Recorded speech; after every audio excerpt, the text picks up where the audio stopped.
नमस्कार सभी को, एक बार फिर से प्योर सिलेक्शन परिवार में स्वागत है। आशा करता हूँ आप सब स्वस्थ होंगे, दुरुस्त होंगे, मस्त होंगे। आज 5 मार्च 2022 का डेली करंट अफेयर्स सभी प्रतियोगी परीक्षा महत्वपूर्ण विशेष लेकर मैं फिर से आप सभी के सामने हाजिर हो गया हूँ। एक बार फिर से सभी को वंदे मातरम। आइए जानते हैं आज का करंट अफेयर्स और मुख्य चर्चा। आज 5 मार्च को क्या क्या घटनाएं हुई और क्या क्या बहुत ही परीक्षा में आने वाली प्रश्न बन सकते हैं। सबसे पहले आज का जिक्र करते हैं। आज के करंट अफेयर्स में आपके सामने दिखाई पड़ रहे हैं सर जडेजा। इन्होंने विश्व का एकमात्र ऐसे ऑलराउंडर बने हुए हैं जो रिकॉर्ड तोड़ दिए हैं। कपिल देव का 1983 का कपिल देव का रिकॉर्ड इन्होंने तोड़ दिया है। जो 7वें नंबर पर बल्लेबाजी करते हुए एकमात्र खिलाड़ी बने हुए हैं। 163 का रिकॉर्ड तोड़कर इन्होंने कपिल देव का रिकॉर्ड तोड़ दिया है। जडेजा ने 7वें नंबर पर किसी भारतीय बल्लेबाज का सर्वाधिक टेस्ट स्कोर का रिकॉर्ड तोड़ा है। किसी भी भारतीय बल्लेबाज का यह क्या किए हैं, रिकॉर्ड को ध्वस्त कर दिए हैं, तोड़ दिए हैं 7वें नंबर पर बल्लेबाजी करते हुए।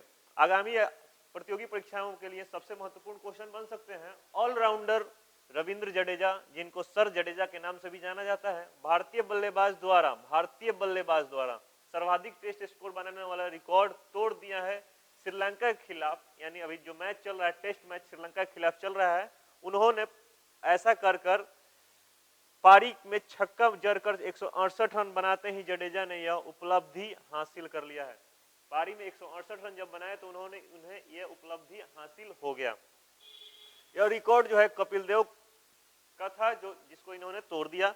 नाम था जिन्होंने 1986, सॉरी मैंने इसके पहले 1983 बोल दिया था, 1986 में उन्होंने यह रिकॉर्ड बनाया था, लेकिन सर जडेजा ने उस रिकॉर्ड को तोड़ दिया है। 7वें नंबर पर यानी 7वें क्रम पर बल्लेबाजी करते हुए किसी भी भारतीय बल्लेबाज द्वारा ऐसा करने वाले पहले क्रिकेटर और एकमात्र भारतीय क्रिकेटर बन गए हैं सर जडेजा। आइए देखते हैं आपके सामने। थोड़ा सा दुखद घटना यह है कि कल शाम को जो स्पिन किंग जिसके नाम से जाना जाता है, या बोलते हैं हम लोग स्पिन किंग जिसको बोल सकते हैं, शेन वॉर्न, जिनका निधन हो गया कल शाम को। 52 साल की उम्र में, मात्र 52 साल की उम्र में इनका क्या हो गया भाई, कल इनका निधन हो गया है।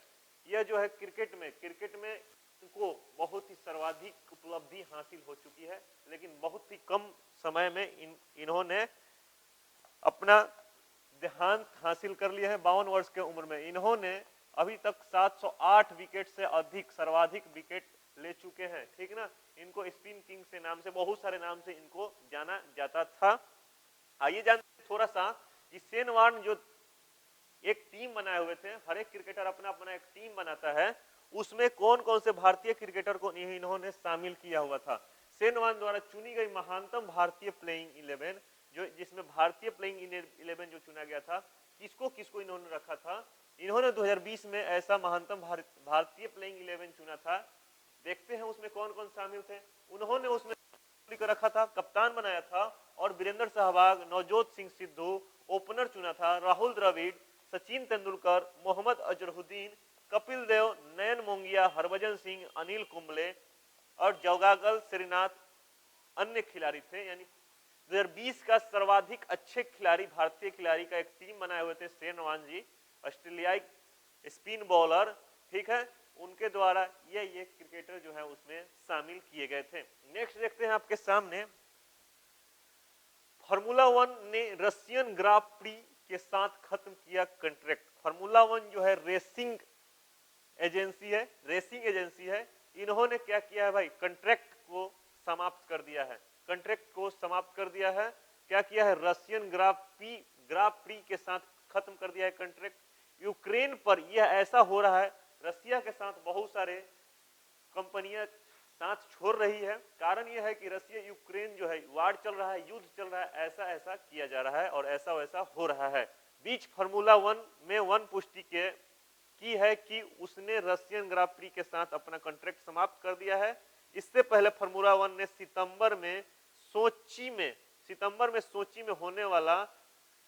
में होने वाली रेस को रद्द कर दिया था। FIA ने फैसला किया था कि उसी ड्राइवर इस सीजन तटस्थ ध्वज के तहत प्रतिस्पर्धा करनी होगी। जो IFA जो है, क्या है भाई, FIA जो है उसने कहा था कि रशियन जितने भी ड्राइवर हैं, रेसलर हैं, रेसिंग करने वाले हैं, जितने भी ड्राइवर हैं, उनको अच्छे से प्रतिस्पर्धा में भाग लेना होगा पुतिन की वजह से। ठीक है, देखते हैं नेक्स्ट आपके सामने आपके स्क्रीन पे जेट एयरवेज के सीईओ नियुक्त किए गए हैं संजीव कपूर। संजीव कपूर जो हैं जेट एयरवेज के क्या बने हैं, सीईओ बन गए हैं। जेट एयरवेज के जो है सीईओ बने हैं संजीव कपूर। ठीक है, 4 अप्रैल 2022 से प्रभावी होंगे। ये जो है 4 अप्रैल 2022 से जेट एयरवेज के नए सीईओ बन जाएंगे। जेट एयरवेज के नए प्रमोटर कॉल रॉक कैपिटल और प्रारी लाल जलाना कंसोर्टियम ने संजीव कपूर को एयरलाइंस का सीईओ कर दिया है, यानी एयरलाइंस का इन्हें सीईओ बना दिया गया है। देखते हैं नेक्स्ट आपके सामने आपके स्क्रीन पे है भाई, क्या किस आईआईटी, कौन सा आईआईटी जो है, कौन सा आईआईटी ने शोधकर्ताओं ने फसलों को बीमारी से बचाने के लिए बायोडिग्रेडेबल यानी जो है बायोडिग्रेडेबल गलने योग्य नैनो पार्टिकल्स विकसित किया है।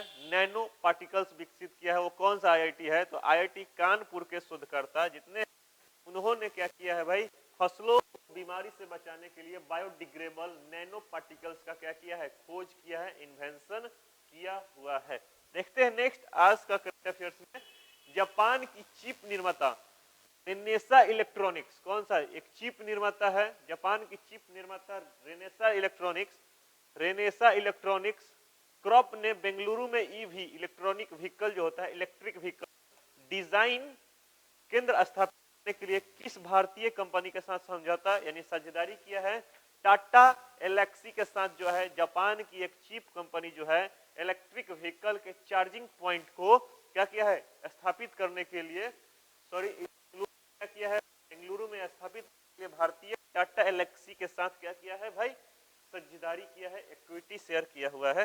नेक्स्ट के स्क्रीन पे जो कि मैंने पहले ही बता चुका हूं, यह क्या है भाई कि भारत अमेरिका सैन्य सहयोग समूह एमसीजी की बैठक की 19वां संस्करण किस शहर में संपन्न हुआ।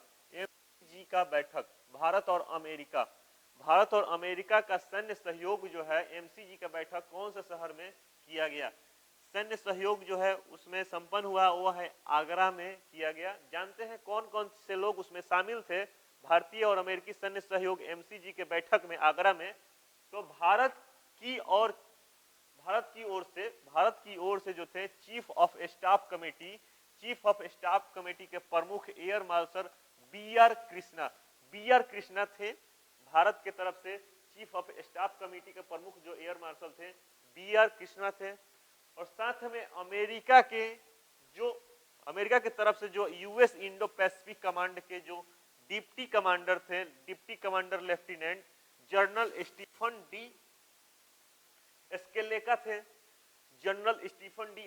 थे, इस आयोजन में हिस्सा लिया। यह आयोजन दोनों देशों के बीच चल रहे रक्षा संबंधों को मजबूत करने का केंद्रित था। यह आयोजन इसलिए किया गया था कि दोनों देश के बीच जो रक्षा का जो सहयोग है और जो रक्षा पे बातें किया जाता है और रक्षा संबंधों की जो बातें किया जाता है उसको मजबूत करने के लिए यह जो है बैठक और यह समूह का क्या किया जाता है, बैठक किया गया था। 19वां संस्करण कहाँ पे किया गया है, अमेरिका में किया गया है। आइए जानते हैं थोड़ा सा अमेरिका के बारे में, बहुत ही महत्वपूर्ण रूप से अमेरिका एक्चुअली स्थित कहाँ है, तो अमेरिका जो है कहाँ पे स्थित है, जानते हैं सभी चीज अमेरिका के बारे में कि अमेरिका में क्या है, क्या नहीं है, क्या रहता है। तो मुख्य रूप से आइए जान लेते हैं कि अमेरिका के बारे में आप सभी के सामने मैं उपलब्ध कराता हूं, अभी देख लीजिए और याद कर लीजिए एक एक पॉइंट अमेरिका के बारे में। आपके सामने दिखाई पड़ रहा है, यह है यूनाइटेड स्टेट में बहुत सारा स्टेट्स दिखाई पड़ रहे हैं, बहुत सारा छोटे छोटे देश दिखाई पड़ रहे हैं, ठीक ना। यूनाइटेड स्टेट में देखिए आपके सामने है अमेरिका के बारे में। अमेरिका जो है उत्तरी अमेरिका महाद्वीप में स्थित है। एक्चुअली अमेरिका स्थित जो है नॉर्थ अमेरिका, क्या है भाई, नॉर्थ अमेरिका कॉन्टिनेंट में स्थित है। जो अमेरिका स्थित है नॉर्थ अमेरिका कॉन्टिनेंट में स्थित है। इस बात को ध्यान में रखिएगा। संयुक्त राज्य अमेरिका के बारे में जानना है। अमेरिका की राजधानी जो है वाशिंगटन डीसी है, सभी लोग जानते हैं। अमेरिका का करेंसी जो है अमेरिकी डॉलर है, सभी लोग जानते हैं अमेरिका करेंसी अमेरिकी डॉलर है। उसके 46वें राष्ट्रपति जो है जो बाइडेन है, सबसे अभी तक का कमजोर निर्णायक राष्ट्रपति अमेरिका के इतिहास में जो बाइडेन। अमेरिका का उपराष्ट्रपति कमला हैरिस है। अमेरिका का उपराष्ट्रपति कमला हैरिस है, जो कि पहले से हम लोग जानते हैं कि भारतीय मूल की महिला है कमला हैरिस। रिपब्लिकन पार्टी वहां पे जो है क्या कर रहा है, अभी वहां रिपब्लिकन पार्टी का राष्ट्रपति है। अमेरिका का स्पेस एजेंसी जो है नासा है, मुख्यालय उसका जो है वाशिंगटन डीसी में है। उसका स्पेस एजेंसी जो है जहां से रॉकेट का प्रक्षेपण करता है अमेरिका, उसका जो रॉकेट का प्रक्षेपण जहां पे से करता है, जितना भी सैटेलाइट वगैरह भेजता है वो नासा से भेजता है, जहां पे वाशिंगटन डीसी में उसका क्या है, मुख्यालय है। अमेरिका की राजधानी वाशिंगटन डीसी किस नदी के किनारे स्थित है, वो है पोटोमेक नदी के किनारे। यानी अमेरिका की जो राजधानी है वाशिंगटन डीसी कौन से नदी के किनारे पे बसा हुआ है। अमेरिका का संसद का नाम क्या है, वो है कांग्रेस। इस बात को ध्यान में रखिएगा, सबसे ज्यादा क्वेश्चन पूछा जाता है कि कांग्रेस कौन से संसद का, कौन सा देश का संसद का नाम है, तो है अमेरिका का। यूएसए की सबसे लंबी नदी जो है मिसोरी नदी है। यानी अमेरिका का जो सबसे लंबी नदी है मिसोरी नदी है। क्षेत्रफल की दृष्टि से अमेरिका विश्व में सबसे बड़े देशों में कौन सा स्थान ग्रहण करता है, जो अमेरिका जो है क्षेत्रफल की दृष्टि में विश्व में चौथे नंबर का स्थान ग्रहण करता है। सबसे बड़ा जो है रसिया दिखाई पड़ता है, 2 नंबर में कनाडा, ठीक ना, आपके सामने। और आपके ध्यान में रहेगा कि अमेरिका जो है चौथा स्थान ग्रहण करता है। और जनसंख्या के मामले में अमेरिका जो है तीसरा स्थान ग्रहण करता है। जनसंख्या के मामले में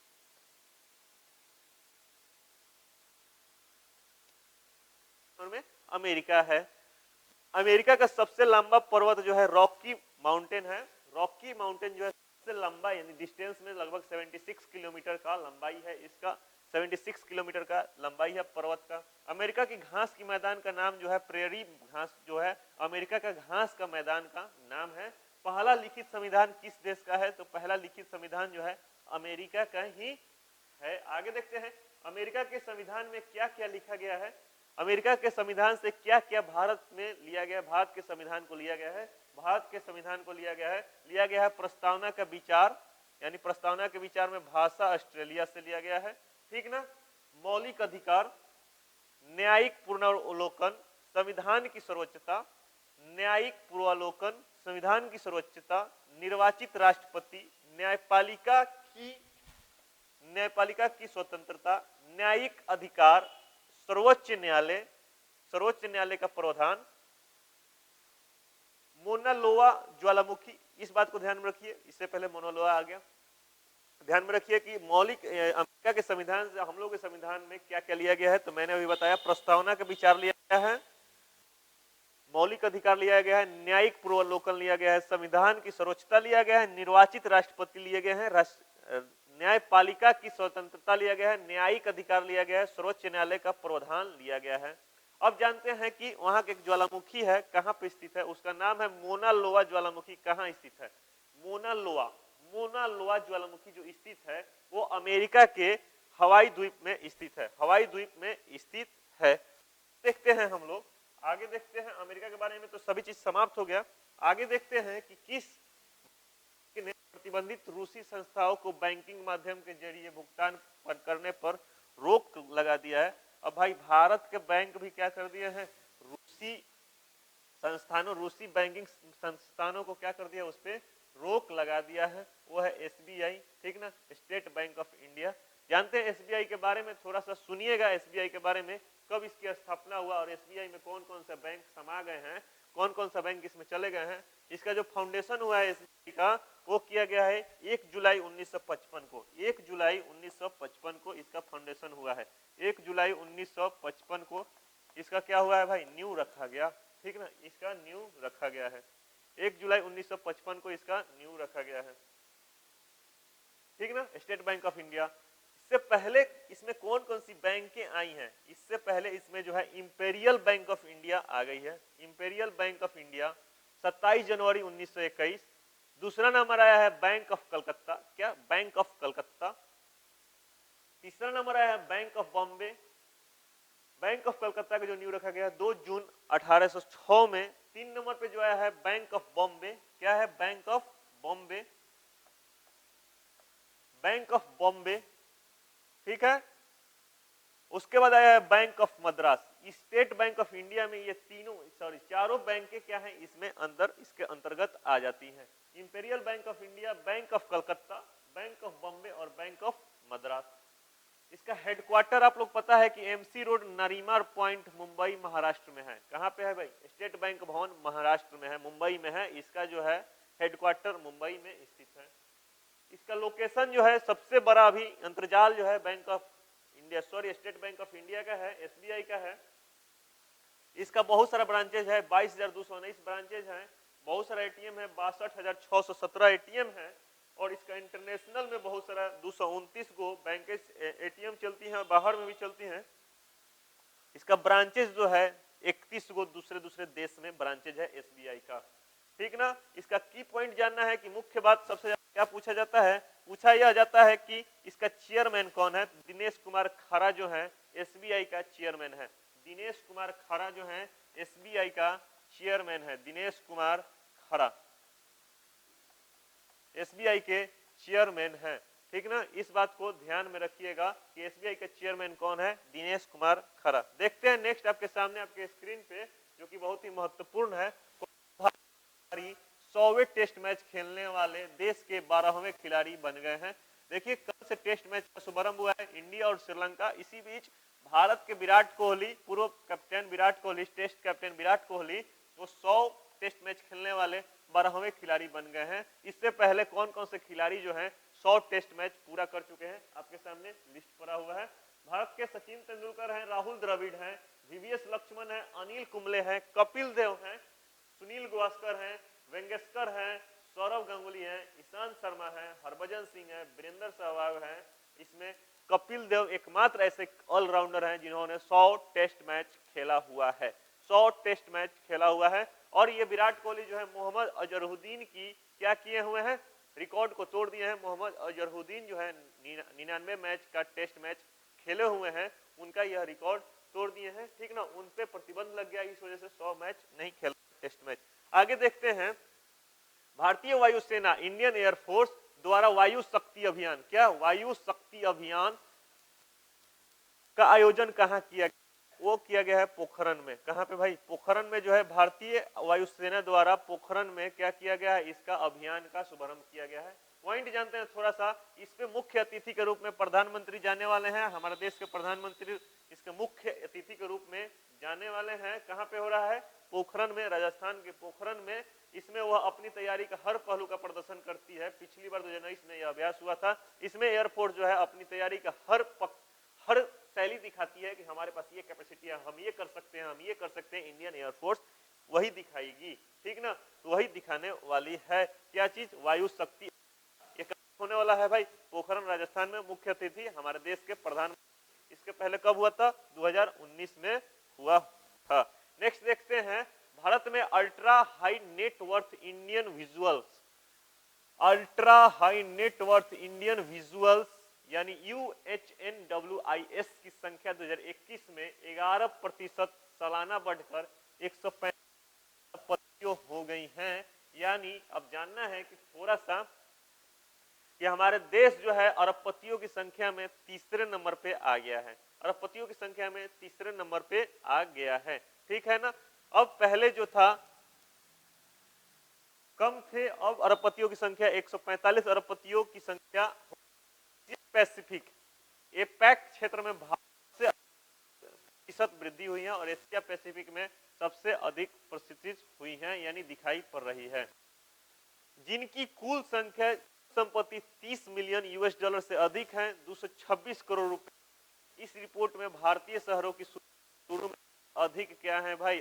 क्योंकि वृद्धि दर्ज की गई है।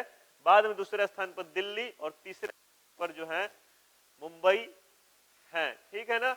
शीर्ष देश में सबसे ज्यादा अरबपतियों की संख्या अमेरिका 748, 545, भारत 145। अमेरिका, चीन, भारत 3 नंबर पर अरबपतियों की संख्या में भारत आ गया है। ठीक है। नेक्स्ट आपके सामने स्क्रीन, बहरेन और श्रवण हानि को रोकने के लिए, इनके बारे में जागरूकता बढ़ाने के लिए 3 मार्च का क्या होता है? श्रवण दिवस के रूप में मनाया जाता है, विश्व श्रवण रूप में मनाया जाता है। इसका थीम क्या रखा गया? इसका थीम रखा गया है जीवन के लिए सुनना, ध्यान से सुनना। जीवन के लिए सुनना, ध्यान से सुनना, इसका थीम रखा गया 2022 का। To hear for life, listen with care. To hear for life, listen with care. देखते हैं नेक्स्ट करंट अफेयर्स आज का महत्वपूर्ण। पर्यावरण एवं जलवायु की निगरानी के लिए ने मौसम उपग्रह लॉन्च किया है, नाम क्या रखा है? उसका नाम रखा है जियो स्टेशनरी ऑपरेशन। मैंने पहले ही बता दिया था, इन्वायरमेंटल सैटेलाइट, जियो stationery operation environmental satellite goes T GOEST इसका नाम रखा है नासा द्वारा। वो ऐसा सैटेलाइट का लॉन्चिंग किया हुआ है ताकि पर्यावरण क्या हो, सुरक्षित बचा रहे।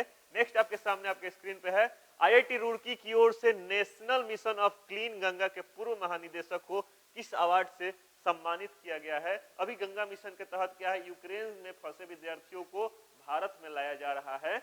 अब यही है कि IIT रुड़की की ओर से national mission of clean Ganga के पूर्व महानिदेशक को किस अवार्ड से सम्मानित किया गया है? गंगा पुनरोधन 2021 किया गया है। गंगा पुनर्रोधन 21 से उन्हें सम्मानित किया गया है। आप कमेंट सेक्शन में बताइएगा कि वो कौन से व्यक्ति हैं, उनका नाम क्या है, नाम क्या है? आप लोग कमेंट सेक्शन में बताइएगा कि उनका नाम क्या है। देखते हैं कि हाल ही में ऑनलाइन गेमिंग प्लेटफॉर्म, उसका नाम है विंजो। क्या है भाई? ऑनलाइन गेमिंग प्लेटफॉर्म हाल ही में यानी कल ही क्या बनाया गया? हाल ही में विंजो के नए ब्रांड एम्बेसडर बने हैं कैप्टन कोल, भूतपूर्व कैप्टन कोल महेंद्र सिंह धोनी को, भारत के पूर्व कप्तान महेंद्र सिंह धोनी को उनका ब्रांड एम्बेसडर के रूप में बना दिया गया है। विंजो के नए ब्रांड एम्बेसडर बने हैं महेंद्र सिंह धोनी। यह एक है। नेक्स्ट आपके सामने है, बहुत ही महत्वपूर्ण है भाई, बहुत ही महत्वपूर्ण है क्या भाई कि हम लोग अभी YouTube पे ही हैं। YouTube के द्वारा भारत में कितना कलेक्शन हुआ है, YouTube के द्वारा जाइए, ऑक्सफोर्ड इकोनॉमिक्स के रिपोर्ट के मुताबिक यूट्यूबर्स के वीडियो के जरिए देश को कितने करोड़ रुपए की कमाई कराई गई है? देश को 6800 करोड़ रुपए की कमाई हुई है यूट्यूबर्स के द्वारा। यूट्यूबर का जो टैक्स जाता है, देश को इतना पैसे फायदा हुआ है, कितना रुपीस फायदा हुआ है? 6800 करोड़ की फायदा हुआ है यूट्यूबर्स के द्वारा। कौन रिपोर्ट जारी किया है? ऑक्सफोर्ड इकोनॉमिक्स की रिपोर्ट के अनुसार, ठीक है ना। यूट्यूबर्स के द्वारा जो है 68 करोड़ रुपीस की क्या की गई है? कमाई कराई गई है देश को। आशा करता हूं आप सभी को आज का करंट अफेयर्स अच्छा लगा होगा। चलिए मिलते हैं नेक्स्ट करंट अफेयर्स में। जय हिंद।